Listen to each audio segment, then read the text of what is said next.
अस्सलाम वालेकुम स्टूडेंट्स। उम्मीद है आप सब ठीक ठाक होंगे, खैरियत से होंगे। मुझे तो उम्मीद ये थी, पहले लग रहा था कि शायद ये मसला ख़त्म हो जाए कोरोना वाला और हमारी क्लासेस शुरू हो जाएं, लेकिन ऐसा अनफॉर्चुनेटली नहीं हो सका और अभी कुछ देर के लिए यूनिवर्सिटीज़ इसी तरह बंद रहेंगी और हमें रिमोटली पढ़ना पड़ेगा। तो अब हम इसको आगे इसी तरीके से कंटिन्यू करेंगे। पहले की चीज़ें आपको समझ अच्छी तरह आ गई हैं। मुझे ये ऐसे पता चला है कि आपकी ज़्यादातर बच्चों की बहुत अच्छी असाइनमेंट्स थी और कुछ बच्चों ने तो बहुत ही बेहतरीन असाइनमेंट्स की हैं। मैं असाइनमेंट 6 और 7 की बात कर रही हूँ। तो वो मुझे दोनों असाइनमेंट्स बहुत पसंद आई और कुछ जो बेहतरीन असाइनमेंट्स हैं वो मैं अभी आपके साथ 6 और 7 शेयर भी करूँगी, क्योंकि उन बच्चों ने वाक़ई 2-3 बच्चों ने इतना अच्छा काम किया था कि मेरा दिल बहुत खुश हुआ वो असाइनमेंट्स देख के, और बाकी लोगों ने भी मेहनत की, तो बहुत अच्छी बात है कि आप लोग एफ़र्ट कर रहे हैं। तो इससे पहले हमने जो स्टडी किया था वो उसको थोड़ा-सा रिकैप कर लें।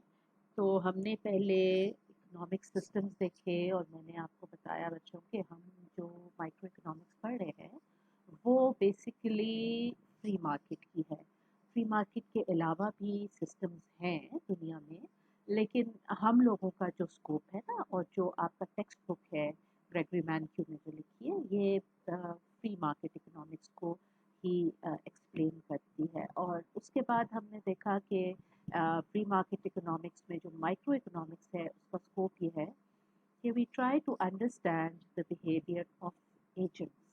ठीक है, हाउस होल्ड्स का और हम बिजनेसेस के बिहेवियर को स्टडी करते हैं। तो इस कॉन्टेक्स्ट में हमने पहले मार्केट फोर्सेस स्टडी की, जिसमें हमने डिमांड और सप्लाई को देखा और डिमांड एंड सप्लाई इलास्टिसिटीज को भी देखा।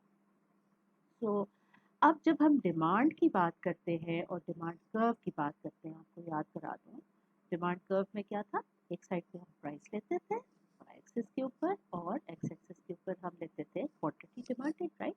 हम एक उस पे एक जब कर्व बनाते हैं, लीनियर कर्व बनाते हैं, तो वो डाउनवर्ड स्लोपिंग होता है। याद कीजिए कि उसमें वो उसके और उसके पीछे क्या रीज़न हमने दिया था पहले कि जी, क्योंकि law of demand states that as the prices are going to go up, the demand is going to go down.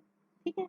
अच्छा, आपका जो लेक्चर है, ये जो थ्योरी ऑफ कंज्यूमर चॉइस है, ये बेसिकली जो लॉ ऑफ डिमांड के पीछे कंज्यूमर की प्रेफरेंसेस और चॉइसेस है ना, उसको और ज़्यादा डिटेल में स्टडी करेगा। ठीक है, ये उसी के साथ लिंक्ड है। बेसिकली हम समझने की कोशिश कर रहे हैं कि after all why does the law of demand hold, और हम कंज्यूमर की प्रेफरेंसेस को, चॉइसेस को डीपर लेवल पे अंडरस्टैंड करने की कोशिश कर रहे हैं। तो अभी हम देखते हैं कि उसका जो बजट है, यानी कि टोटल उसकी इनकम है जो वो स्पेंड कर सकता है, कर सकती है, वो कितनी होती है, और फिर ये कि उसकी प्रेफरेंसेस की क्या नेचर होती है। ठीक है, तो यही लेक्चर है आज का। Let's continue and see what is the budget constraint and what is the indifference curve. All right, so let us start with budget constraint. अच्छा बच्चों, बजट कंस्ट्रेंट जो है वो है बेसिकली एक इंडिविजुअल की, आप समझ ले, इनकम, और वो इनकम जो कि उसने खर्च करनी है। अभी हम यहाँ पे सेविंग का कंपोनेंट कंसिडर नहीं कर रहे। ठीक है, हम एक ऐसा हाउस होल्ड कंसिडर कर रहे हैं जिसके पास जो इनकम है वो उसने खर्च करनी है। आप इंडिविजुअल की भी बात कर सकते हैं यहाँ पे कि एक एक एक कंज्यूमर है, उसके पास एक लिमिटेड इनकम है। देखो, वर्ड यहाँ इन्होंने यूज किया है कंस्ट्रेंट का। कंस्ट्रेंट का मतलब होता है लिमिटेड होना, यानी कि ऐसी बात नहीं है किसी के पास भी जराए या इनकम या बजट अनलिमिटेड तो नहीं हो सकता ना। तो इसलिए लोगों के पास एक आमदनी जो है वो एक अमाउंट होता है जो कि वो अर्न कर सकते हैं। महीने के हिसाब से भी आप देख लें कि महीने का खर्चा है, और खर्चे के अंदर ही आपने अपनी ज़रूरियात को पूरा करना है। ऐसे ही कहते हैं ना, इस चीज़ को कहा जाता है कंस्ट्रेंट, कि खर्चे के अंदर जब आपके ऊपर ये जिम्मेदारी हो, रुकावट हो कि उस उससे ज़्यादा आप खर्च नहीं कर सकते क्योंकि उतनी ही जो है वो आपके वसाइल है, उतनी ही आपकी इनकम है। So sometimes is also called as income.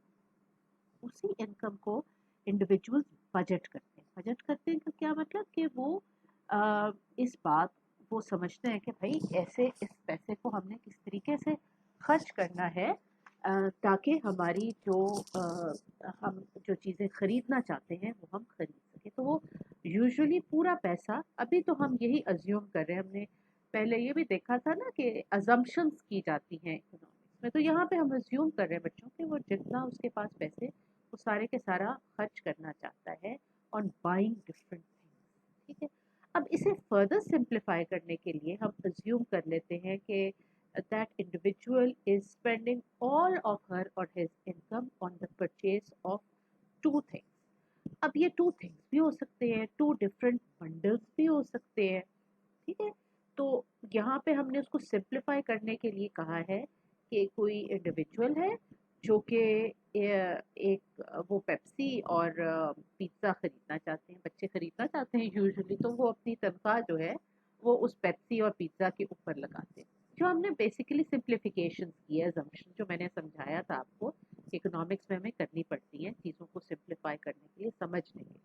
तो हम ये सिंप्लीफिकेशन कर रहे हैं, एक अजम्पशन कर रहे हैं कि एक इंडिविजुअल है, उस इंडिविजुअल की एक लिमिटेड इनकम है, उसने उस लिमिटेड इनकम को से दो ही चीज़ें खरीदनी है और पूरी अपनी जो तनख्वाह है, इनकम है, वो इन चीज़ों के ऊपर लगा देनी है। तो अगर वो ये इन दोनों चीज़ों के ऊपर तनख्वाह अपनी लगाएगा तो उसको हम उसका एक डायग्राम, उसका हम एक कर्व बना सकते हैं। तो इसे गौर से देखें कि जब हम इस कंस्ट्रेंट को एक ग्राफ इसका बनाएंगे तो वो किस शक्ल का होगा। जी, अच्छा जी, देखिए यहाँ पे अगर आप पढ़ो तो budget constraint shows the various bundles of the goods that the consumer can buy for a given income. So it's a bundle of goods. And over here we are thinking the bundle consists of Pepsi and pizza. Here the consumer buys bundle of pizza and Pepsi. The table and graph shows what the consumer can afford if her income is $1,000. यहाँ पे हमने कहा है कि $1,000 उसकी income है और ये जो फिगर है ये दिखाता है। अब अगर इसको आप टेबल को भी गौर से देखो कि वो अगर $1,000 उसने स्पेंड करने हैं और लेट्स से कि वो सारे के सारे पिज़्ज़ाज खरीदने पे स्पेंड करती है। ठीक है, और ऊपर अगर आप पढ़ो तो क्या लिखा है, प्राइस ऑफ पिज़्ज़ा इज $10। ठीक है, तो 1000 को 10 से अगर आप डिवाइड करें, 1000 divided by 10 will give you what, 100।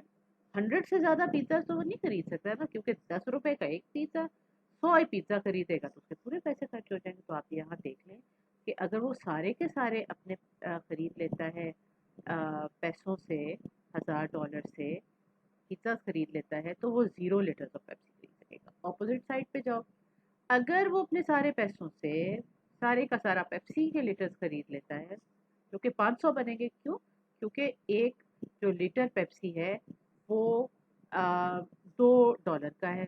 बस देख लेना, Pepsi is $2, 1000 divided by 2 is 100। तो अगर मैक्सिमम भी वो पूरा का पूरा पैसा भी पेप्सी खरीदने पे लगा दे तो 500 लीटर खरीद सकता है, और इस केस में उसके पास पिज्जा के लिए पैसे ही नहीं बचेंगे तो 0 लिखा हुआ है। ठीक है, ये इसकी एक्सप्लेनेशन है। साथ में आप फिगर देखो, फिगर में इन्होंने इन दोनों पॉइंट्स को आइडेंटिफाई किया। अब देखो, मैंने आपको बताया कि जब भी ग्राफ बनाते हैं तो उस पर एक्स एक्सिस और वाई एक्सिस पे क्या क्या है, ये बहुत ज़रूरी चीज़ है। क्योंकि अगर आप एक लाइन बना दोगे और ये नहीं लिखोगे कि एक्स पे क्या है, एक्सिस पे, और वाई एक्सिस पे क्या है, वो ग्राफ नहीं होगा बच्चों, वो लाइन होगी। ग्राफ बनाने के लिए ज़रूरी है कि आप ये लिखो क्लियरली कि एक्स और वाई एक्सिस पे क्या है। अच्छा, अब इसकी अगर आप लोग शक्ल देखो, शक्ल तो इसकी बिल्कुल डिमांड कर्व वाली है, लेकिन क्या ये डिमांड कर्व है? नहीं। रीजन, जरा एक्स और वाई एक्सिस तो देखो ना, क्या लिखा है एक्स पे एक्सिस पे और वाई एक्सिस पे। एक्स एक्सिस के ऊपर लिखा है क्वांटिटी ऑफ पिज्ज़ा और वाई एक्सिस के ऊपर क्या लिखा है, क्वांटिटी ऑफ पेप्सी। तो जब आप वाई एक्सिस के ऊपर गुड 1 जो है उसकी क्वांटिटी मेजर कर रहे हैं, और एक्स एक्सिस के ऊपर गुड 2 की क्वांटिटी मैंने मेजर कर रहे हैं।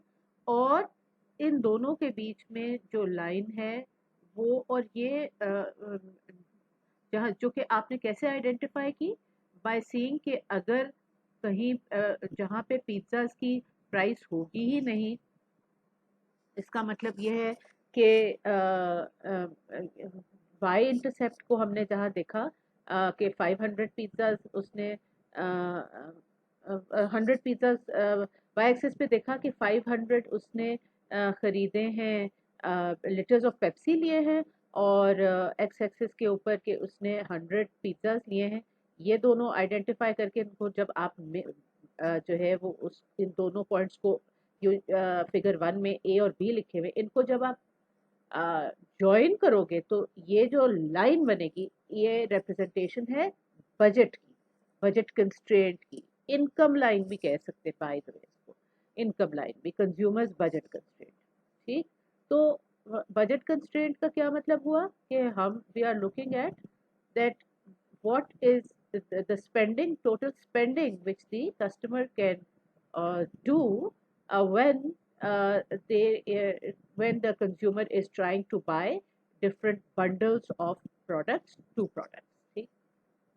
तो this is the budget constraint जो यहाँ पे उन्होंने दिखाई है। अच्छा, अब इस बजट कंस्ट्रेंट में ये जो बंडल्स का वर्ड है इसको मैं अच्छी तरह समझा दूँ आपको। बंडल्स का मतलब ये है कि वो, अब आप जरा इस टेबल की तरफ देखो कि वो 100 पिज्ज़ाज और 0 पेप्सी वो भी ले सकता है, ले सकती है। 90 पिज्ज़ाज और 50 पेप्सी भी ले सकती है। इसी तरह 20 पिज्ज़ाज और 40 लीटर 400 लीटर ऑफ पेप्सी भी ले सकती है। तो ये जो 20 और 40 का कॉम्बिनेशन है ना, इसको बंडल कहते हैं। तो ये सारे different kind of bundles available है, और जो लाइन है ये आपको ये सारे डिफरेंट जो बंडल्स हैं उसकी रिप्रेजेंटेशन है। ठीक, और ये जो है ये डाउनवर्ड स्लोपिंग भी है। देखो ना, डाउनवर्ड स्लोपिंग, डाउनवर्ड स्लोपिंग अब दोबारा से लेके आओ। हालांकि ये this is not demand curve, लेकिन आइडिया वही आपको रिप्रेजेंट कर रही है। जब एक चीज की क्वांटिटी बढ़ेगी तो दूसरी चीज की क्वांटिटी कम होगी, इसका यही मतलब है। अगर उसने ज्यादा पेप्सी लेना है तो वो कम पिज्जाज ले सकती है, अगर उसने ज्यादा पिज्जाज लेना है तो वो कम पेप्सी लेगी। ठीक है, as the quantity of Pepsi is going to increase, the quantity of pizzas is going to decrease।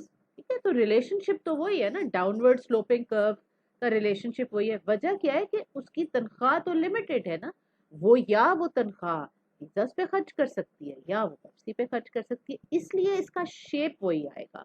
हाँ, ठीक है, शेप वही आएगा। और ये बजट कंस्ट्रेंट है, और ये याद रखिए बजट कंस्ट्रेंट हमेशा लीनियर ही होगी, लीनियर ही होगी, जैसे कि यूजुअली लीनियर ही होगी। बहुत ही एक्सट्रीम केसेस में शायद वो उसकी कोई और शेप बने, लेकिन आप लोगों की अंडरस्टैंडिंग के लिए आपने यही देखना है कि जो उसकी इनकम की रिप्रेजेंटेशन है ना, बजट की रिप्रेजेंटेशन है, जब हम ये कह रहे हैं कि उसने उस पूरे बजट को यूटिलाइज करना है on the purchase of different bundles of two quantities, तो आपको इसी किस्म की एक डाउनवर्ड स्लोपिंग लीनियर लाइन नजर आएगी, और इसको हम कहेंगे बजट कंस्ट्रेंट। ठीक है, और अच्छा, अब जो आपका मैंने असाइनमेंट दी है ना जी, असाइनमेंट नंबर 8, असाइनमेंट नंबर 8 और इस पेज पे जो आपको एग्जांपल दी गई उसमें बिल्कुल बहुत ही कम फर्क है, सिवाय कुछ जीरोस आगे पीछे मैंने किए हुए हैं और डॉलर की बजाय रुपीस लिखे हुए हैं और नाम दिया हुआ है, that's about it, not a lot of difference. But इसको उसकी एक्सप्लेनेशन मैंने ज़्यादा दी है, तो उसका मतलब क्या हुआ कि वो एक्सप्लेनेशन जो यहाँ पे आपको टेबल इन्होंने दिखाया हुआ है उस पर भी वो एक्सप्लेनेशन अप्लाई करेगी। So let us look at it. मैंने बजाय इसकी आपको इसका फॉर्मूला लिखने की बजाय, इसकी इक्वेशन लिखने की बजाय डायरेक्टली इक्वेशन लिख दी है जो आपकी असाइनमेंट 8 की भी है। ठीक है, उसको देख लेते हैं, लेकिन उसमें और इसमें कोई खास फर्क नहीं है। ठीक है ना, जीरोस का फर्क है, ज़रा थोड़ा कंपेयर करके देखिएगा, लॉजिक वही है। सो इस लाइन के ऊपर भी वो बार बार फॉर्मूला अप्लाई करके देखना और इस लाइन का भी इक्वेशन बनाने की कोशिश करना using the same formula, so that you can understand the concept better, right. अच्छा जी, तो ये आ गई हमारी सोल्यूशन असाइनमेंट 8 की, ठीक है। अच्छा, इसके अंदर भी एक बजट कंस्ट्रेंट का डिटेल मैंने दी है, उसका टेबल बनाया है। इसके बाद वाली स्लाइड में इसकी ग्राफ भी बनाया हुआ है, यहाँ पे इसका टेबल बनाया हुआ है, ठीक है। तो आप इसको पिछली वाली स्लाइड से कंपेयर करो, टेबल काफ़ी आपको सिमिलर नज़र आएगा, सिवाय ये कि मैं ये अज्यूम कर रही हूँ कि जो 100 रुपीज़ का एक पिज़्ज़ा है और 1000 रुपये बजट है, और इस बजट को उसने पिज़्ज़ास पे खर्च करना है। एक पिज़्ज़ा 100 रुपये का है और पेप्सी के कैंस खरीद सकता है, एक पेप्सी का कैन 20 रुपये का। अब इसकी कोई इंटरेस्टिंग सी आप एक्सप्लेनेशन भी लिख सकते हैं। शहाब शहाब हैं जी हमारे सेक्शन ए के CR। तो लेट्स सी इसकी क्या इंटरेस्टिंग एक्सप्लेनेशन हो सकती है कि ये 1000 रुपये हैं शहाब के पास, उसमें सपोज जो है वो 10 स्टूडेंट से 100 रुपया इन बडीज़ ने इकट्ठा किया है और इन्होंने कहा है कि जी हम जो है वो इससे ख़रीदते हैं पेप्सी और पिज़्ज़ा, ठीक है। तो अब अगर तो उसके पास अब इस 1000 रुपये को उसने अपने स्टूडेंट्स के लिए उसे ख़रीदना है। अब या तो वो ये करे कि 10 बड़े पिज़्ज़ा ख़रीद ले, है? तो उसका 1000 रुपया खर्च हो जाएगा, तो हर किसी के पास एक पिज़्ज़ा आ जाएगा, लेकिन पेप्सी मिलेगा कोई नहीं। तो एक ऑप्शन ये भी अच्छी है, ये बाकी सारी उसके पास अब ऑप्शन हैं, ये है बजट लाइन, ठीक है। तो आप इसको ऐसे भी इंटरप्रेट कर सकते हैं कि डिफरेंट ऑप्शन है उसके पास। आपके पास ऑप्शन है कि यार या वो 50 कैन खरीद ले, जिनमें 5-5 कैन पेप्सी के आ जाएंगे। और भाई ये भी वैसे ऑप्शन तो है, क्यों नहीं, कि जी 5-5 कैन पेप्सी के पी जाओ, लेकिन ये कोई इतनी अच्छी ऑप्शंस नहीं है, मुमकिनात हैं और ये एक्सट्रीम है, ठीक है। एक देखो इसके अंदर ऑप्शन है 5 पिज़्ज़ा और 25 Pepsi can, this is good. 5 pizza का मतलब ये कि आधा आधा पिज़्ज़ा आ जाएगा और थोड़ी ज़्यादा पेप्सी पी ले, अगर गर्मी का वक्त है तो ये अच्छा ऑप्शन है, ठीक है ना। और यहाँ पे जितनी स्पेंडिंग उसकी पिज़्ज़ास के ऊपर होगी उतनी ही स्पेंडिंग उसकी पेप्सी के ऊपर भी होगी, लेकिन रियली इट डिपेंड्स, वो तो प्रेफरेंसेस है ना कि कितने कितने वो लेना चाहे। बीच में से ये तो उसकी प्रेफरेंस है, और कोई भी प्रेफरेंस दूसरे प्रेफरेंस से डिफरेंट हो सकती है, यू नो। तो लेकिन द थिंग इज कि ये बंडल्स हैं सारे, और ये सारे वो बंडल्स हैं जो कि 1000 रुपये में खरीद सकता है शहाब। तो अब उसकी ये प्रेफरेंसेस हैं। अब इससे ज़्यादा यानी ये वो नहीं कर सकता। एक बात तो ये देखें कि इससे ज़्यादा ये नहीं कर सकता वो कि जी 10 पिज़्ज़ा भी खरीद ले और साथ में पेप्सी भी ले ले। वो फ्री पेप्सी वाली यहाँ पे हमने ऑप्शन नहीं ली, ठीक है राजी। तो so he has to spend all his money, and he has to get, if he has to spend all his money on these two products, then he can choose any one of these combinations, और ये जो combination है इसे हम bundle भी कह सकते हैं। तो कौन कौन से bundles possible हैं वो यहाँ पे उसको लिस्ट मैंने लिखी हुई है। इसके अलावा भी है, मतलब ओके टेक्निकली तो 10.5 वगैरह भी हो सकती है। तो इसका एक फॉर्मूला है, देखें, अगर हम कहें let quantity demanded of pizza be XD, ठीक है। अगर हमने फॉर्मूला इसका बनाना ना, तो हमने कहा कि क्वांटिटी डिमांडेड जो पिज़्ज़ा कितने खरीद सकता है उसको हम कहते हैं XD। तो ये हमें सवाल में लिखा हुआ है कि एक पिज़्ज़ा का जो प्राइस है इसको हम कह सकते हैं PX, वो 100 रुपये का। इसी तरह हम क्वांटिटी डिमांडेड ऑफ पेप्सी को कह सकते हैं YD, ठीक है, क्वांटिटी डिमांडेड ऑफ पेप्सी। और हमें पता है फ्रॉम आवर क्वेश्चन दैट एक पेप्सी का जो कैन है वो 20 रुपये का। और इस इंफॉर्मेशन के मुताबिक हमने ये बनाया। अब अगर हम ये देखना चाहें कि हर जो ऑप्शन है उसमें वो कितने पैसे पिज़्ज़ा पे स्पेंड करेगा और कितने पैसे पेप्सी पे स्पेंड करेगा। तो we simply have to multiply the quantity by the price. So अगर हम लेट्स से ये ऑप्शन लेते हैं नंबर 2 जहाँ पे वो 9 पिज़्ज़ा और 5 पेप्सी खरीद रहा है, कर सकता है बिल्कुल। तो 9 पिज़्ज़ा और तो 100 रुपए का एक पिज़्ज़ा, तो इसका मतलब है 900 रुपए वो पिज़्ज़ा पे लगाएगा और 5 पेप्सी खरीदेगा, यानी कि मल्टीप्लाई बाय 20 यानी कि 100 रुपया वो लगाएगा इस पे पेप्सी पे। तो अच्छा, ठीक है ना जी। फॉर्मूला अगर आप ऊपर देखो, सबसे ऊपर जो लिखा हुआ है, ये समझ आ गई ना आपको? इसका मतलब क्या है कि अगर हम ये देखना चाहें कि हर ऑप्शन में वो कितना जो है वो पेप्सी पे स्पेंड करेगा, कितना जो है वो पिज़्ज़ा पे स्पेंड करेगा, simply multiplied by the price. Then जब हम थर्ड और फोर्थ कॉलम को ऐड करेंगे तो वो 1000 आना चाहिए। ऑफ कोर्स ये उसकी बजट कंस्ट्रेंट है, ये उसके ऊपर नहीं जा सकता। नीचे भी नहीं स्पेंड करेगा क्योंकि वो हम कहेंगे कि वो जो है वो उसकी वो मैक्सिमम बेनिफिट लेना चाहेगा जितना पैसा है, और अंडरस्टैंडेबली उसने पैसा इकट्ठा किया है शाप ने, तो वो पूरा खर्च करना चाहता है। ठीक है जी। तो ये आपने फॉर्मूला देखा। तो इसलिए नीचे ज़रा देखो इसका कि मैंने स्पेंडिंग का इसका एक बजट लाइन लिखी, ठीक है। स्पेंडिंग ऑन पिज़्ज़ा तो मैंने लिख ही दिया और साथ स्पेंडिंग ऑन पेप्सी भी लिख दिया। इन दोनों को जब आप ऐड कर दोगे तो वो टोटल बजट स्पेंड करनी चाहिए। एक दफ़ा इसको एम भी कहा जाता है। एम से मुराद ये कि इनकम ना, एम इनकम, आई के वर्ड भी यूज़ किए जाते हैं। खैर ये बजट है उसका, इसको आप बजट कह लें, आप इसको एम कह लें, स्पेंडिंग कह लें, which is equal to the price of one commodity and multiplied by the quantity, and then price of the other quantity and the quantity demanded of the good too। और इनको जब आप add करेंगे तो वो total आपके पास spending आनी चाहिए। तो ये हमारे पास एक फॉर्मूला आ गया। इसको हम फॉर्मूला के तौर पे इस तरह लिख सकते हैं, ठीक है।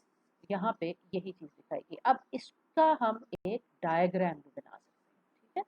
लेट्स सी, अगर हम इसका ग्राफ बनाएं तो हाँ जी, यहाँ पे देखिए ग्राफ के तौर पे मैंने इसको दिखाया है, वही है टेबल पिछले पेज पे दिखाया था, उसका ग्राफ बनाया। आप लोगों ने एक ग्राफ पेपर पे बनाना है, बहुत एक्यूरेटली बनाना है।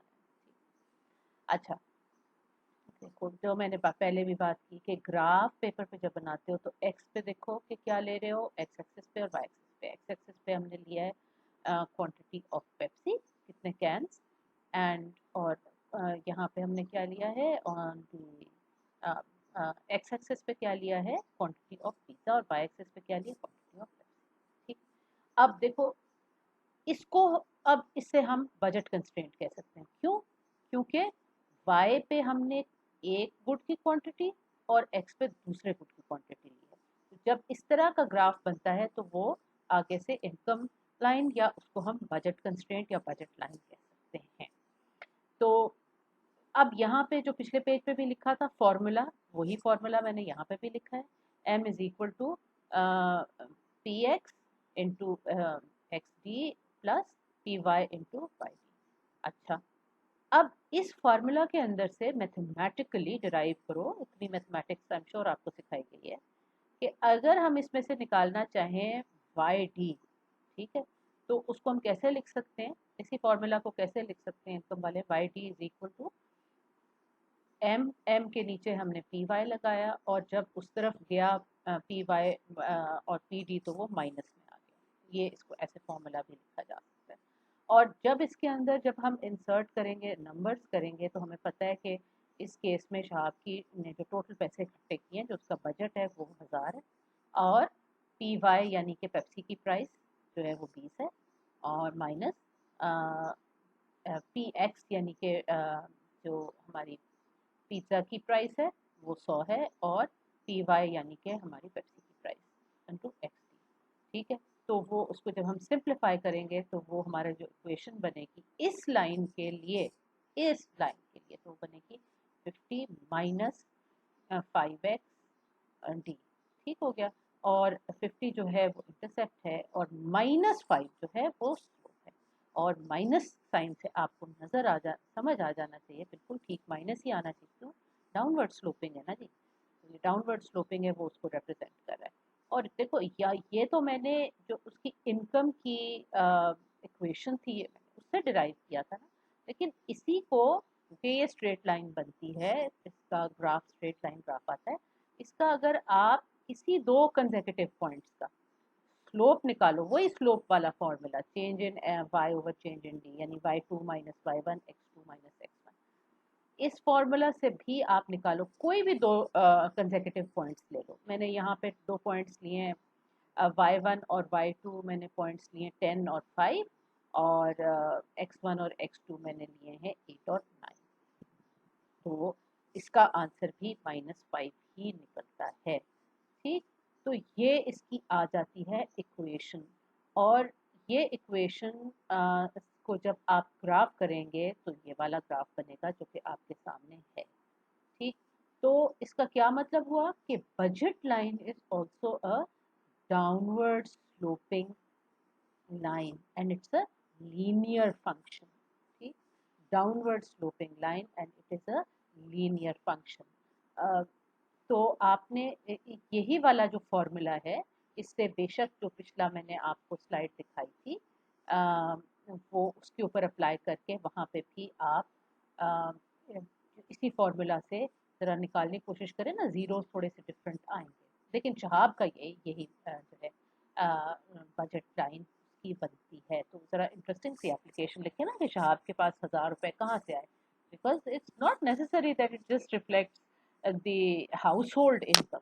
इसको आप इसी मॉडल को यूज़ कर सकते हो एक्सप्लेन करने लाइफ की दूसरी कोई सिचुएशन जहाँ पे लिमिटेड बजट हो, तो आप एक अच्छी इसकी इंटरेस्टिंग इंटरप्रिटेशन लिख सकते हैं, जहाँ शहाब ने जो 1000 रुपीज़ हैं वो स्टूडेंट से करें। ठीक है, so you can give that explanation or you can give explanation that this is Shahab's income or daily income or he works, लेकिन कोई इंटरेस्टिंग सी उसकी एक्सप्लेनेशन ज़रूर लिखें। ठीक है, और उसके अलावा भी आप उसकी स्लोप की इंटरप्रिटेशन लिखें, उसकी इंटरसेप्ट की इंटरप्रिटेशन लिखें। ठीक है, टेबल भी बनाएं, ये भी लिखें और इंटरप्रिटेशन भी लिखें, और इस तरह आपका असाइनमेंट नंबर 8 का पार्ट 1 वो सॉल्व होगा। ठीक है, now we will also talk about the consumer preferences. Let's talk a little bit about preferences.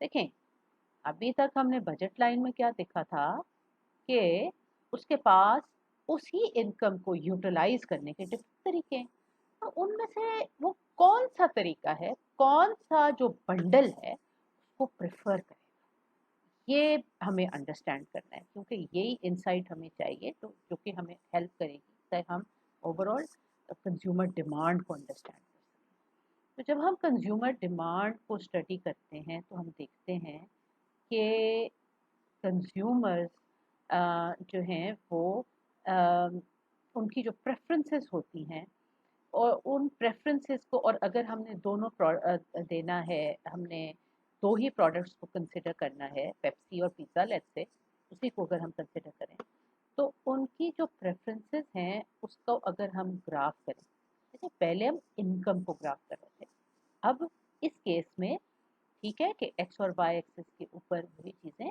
But over here we are trying to represent their preferences, what gives them satisfaction, okay, or what are the kind of uh, what are the kind of options that they prefer, ठीक है, because they consumers want to get the maximum utility। अभी यहाँ पे उन्होंने utility का नहीं किया, utility को भी समझाती हूँ आपको, they want to get maximum satisfaction, ये बेस्ट ऑप्शन चूज करना चाहते हैं ना, कस्टमर के पास काफ़ी सारे ऑप्शंस हैं तो वो बेस्ट ऑप्शन चूज करना चाहते हैं, तो उसको जब हम एक अंडरस्टैंड करने के लिए हम एक इंडिफरेंस कर्व बनाते हैं। अब इंडिफरेंस कर्व क्या है?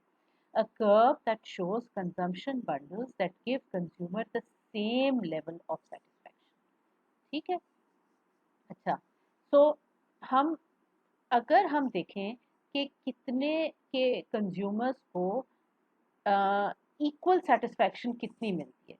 अब देखें, लेट्स अगर look at figure 2, what does figure 2 show us? Figure 2 shows us that the combination of Pepsi and pizza that make the consumer equally satisfied, because consumer prefer more of a good points on a higher uh, indifference curve, which is I2, are preferred to points on a lower indifference curve. पहली बात तो ये कि वो ज़्यादा consume करना चाहेगा, अगर उसके बाद ज़्यादा इनकम होगी तो वो ज़्यादा स्पेंडिंग करेगा।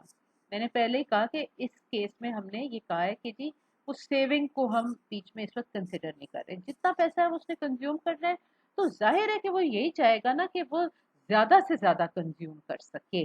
पहली बात तो ये कि वो ज़्यादा कंज्यूम करना चाहेगा। अगर दोनों चीज़ें ज़्यादा कंज्यूम कर सके तो बहुत ही अच्छी बात है। देखो ना, इसी तरह जो ऊपर हायर इंडिफरेंस कर्व है I2 पे, वो दोनों आइटम ज़्यादा जो कंज्यूम कर सकता है, तो इसलिए the higher the indifference curve the better, ज़्यादा कंज्यूम करना उसको पसंद है, पहली बात। अच्छा जी, फिर वो क्या कहते हैं आगे, आप prefer two points the marginal rate. अब इसके अंदर एक चीज और जो इम्पोर्टेंट आ जाती है वो आ जाती है मार्जिनल रेट ऑफ सब्स्टिट्यूशन या MRI, the rate at which the consumer is willing to trade pizza for Pepsi. It measures the quantity of Pepsi the consumer must give in exchange for one pizza. Now the issue is again कि उसके पास वो unlimited quantities दोनों की नहीं utilise कर सकता, और अगर वो एक चीज यूज करेगा तो उसको दूसरी प्रोडक्ट जो है वो कम इस्तेमाल कर सकता है। ठीक है, अब फॉर एग्जाम्पल जो इसके, अब इसमें इन्होंने डिफरेंट पॉइंट्स दिखाए हैं। अच्छा, एक चीज तो देखो जो आप नोटिस करो वो ये कि जो आपकी कंस्ट्रेंट थी, बजट कंस्ट्रेंट थी पिछली साइड में जो हमने बनाई थी, पर पेज 427 के ऊपर वो बजट कंस्ट्रेंट है, वो लीनियर थी, या मतलब स्लोप एक ही रहेगा थ्रू आउट।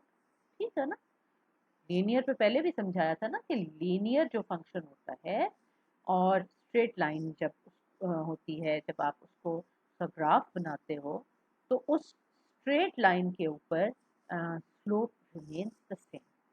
इसको जरा गौर से देखो फिगर 2 को, जहाँ पे हम इनडिफरेंस कर्व बना रहे, आईसी बना रहे। ठीक है, एक तो आईसी की बात ये देखो कि वो डाउनवर्ड स्लोपिंग तो जरूर है लेकिन वो लीनियर नहीं है, वो तो कर्व है। ठीक है, नॉन लीनियर है। ठीक, तो it's a non linear curve and it is, इसके अंदर एक बो सी आपको नजर आ रही है। ठीक है, कर्व है, लाइन नहीं है, curve.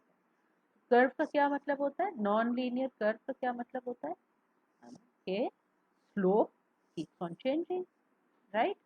So the slope keeps on changing. अब अगर इस स्लोप के ऊपर आप, पहली बात तो ये कि जो कहा कि जी जो ज़रा हायर आपके नॉन लीनियर कर्व्स होंगे, ठीक है, which are moving towards the right, higher, वो प्रेफरेबल है, पहली चीज़। Now if we look at the same linear curve, यानी कि I1 को अगर हम देखें तो इसके ऊपर आपको पॉइंट नंबर नज़र आएगा, ABC पॉइंट नज़र आएंगे। ठीक है, अब ABC तीनों पॉइंट्स के ऊपर वो इक्वली खुश है। पहली इंटरप्रिटेशन तो इसकी ये है कि ए, जहाँ पे वो बहुत सारा पिज्ज़ा और बहुत थोड़ा सा पेप्सी यूज़ कर रहा है, वो उतना ही खुश है जितना वो खुश है बी पे, जहाँ पे वो तकरीबन इक्वल क्वांटिटीज यूज़ कर रहा है बी और पेप्सी की और पिज्ज़ा की, और पॉइंट सी भी उसको इक्वल जो है वो सेटिस्फेक्शन और प्लेजर देती हैं।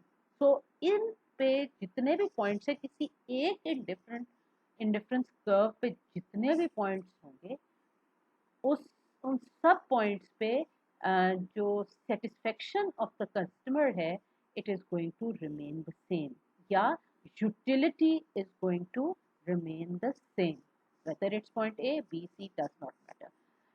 On the same indifference curve, the level of satisfaction is going to remain the same. But now compare.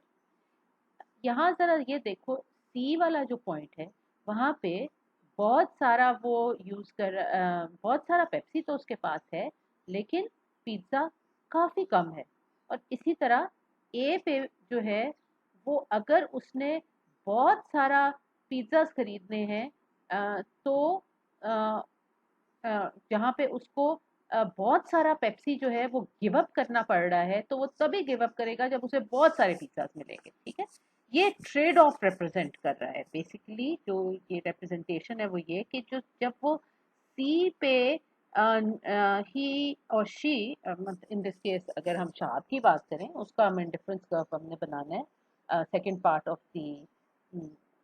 The assignment number 8 में। मैं उसे कहा है कि इंडिफरेंस कर्व उसका बनाए, तो वहां पे आपको नजर आएगा ये कि अगर उसने बहुत सारा पेप्सी, अगर उसने थोड़े पिज्जा तभी वो खरीदेगा जब उसे बहुत सारे पेप्सीज मिल रहे हो।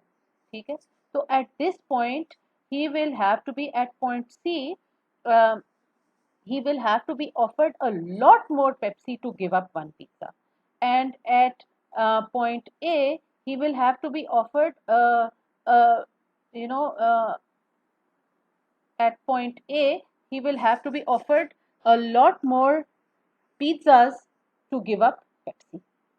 ठीक है, तो पॉइंट बी के ऊपर इट्स ऑलमोस्ट जितना पेप्सी है उतना ही उसका पिज्जा भी है। So it this represents a trade off. ये अब आप गौर से देख लें। The consumer is indifferent to among the combinations A, B and C if the consumer consumption of pizza is reduced, say from point A to point B, consumption of Pepsi must increase to keep her equally happy. काफी सारा Pepsi उसको चाहिए होगा ताकि वो उसको equally वो खुश रहे. If consumption of pizza is reduced again from point B to C, the amount of Pepsi increased must be increased yet again. ठीक, तो ये आपको एक ट्रेड ऑफ रिप्रेजेंट कर रहा है। जहां उसके पास जब बहुत सारे पिज्जाज हैं तो फिर उसके लिए पेप्सी ज्यादा वैल्यूएबल है। अब अगर उसके पास ज्यादा पेप्सी है तो उसके पास उसके लिए पिज्जा ज्यादा वैल्यूएबल है, और अकॉर्डिंगली इसीलिए ये आपको इस शेप में नजर आता है indifference curve.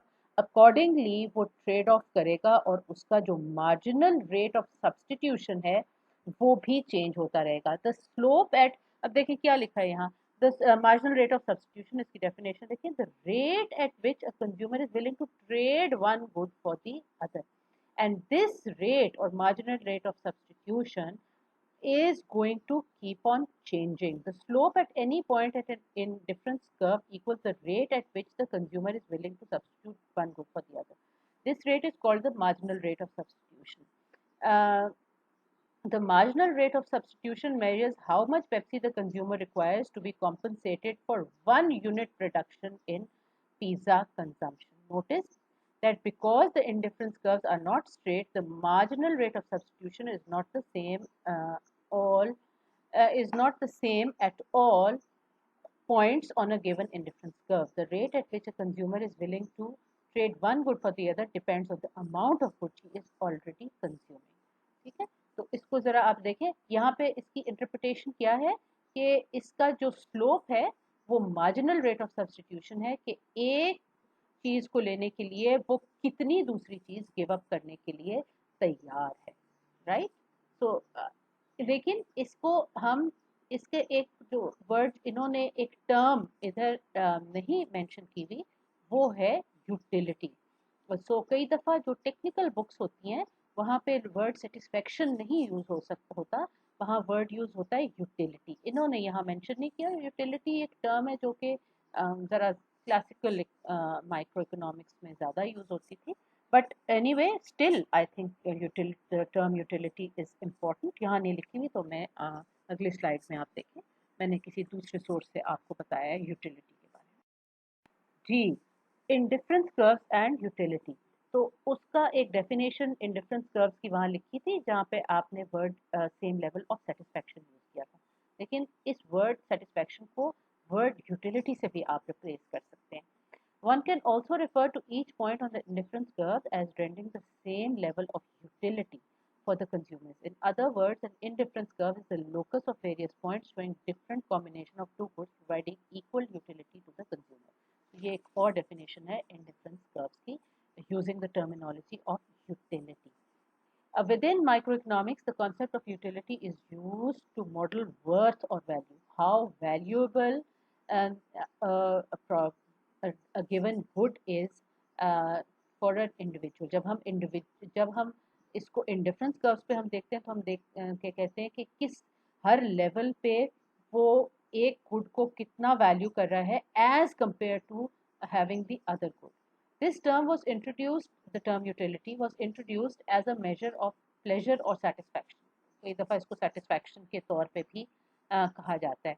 Within the theory of utilitarianism by John Stuart Mill.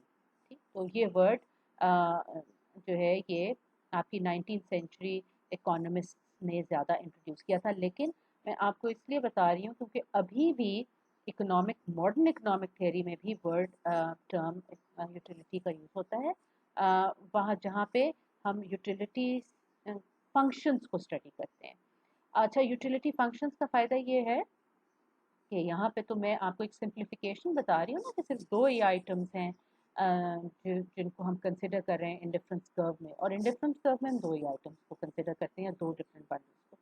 But in reality there are so many different kind of bundles, so oversimplification है indifference curve.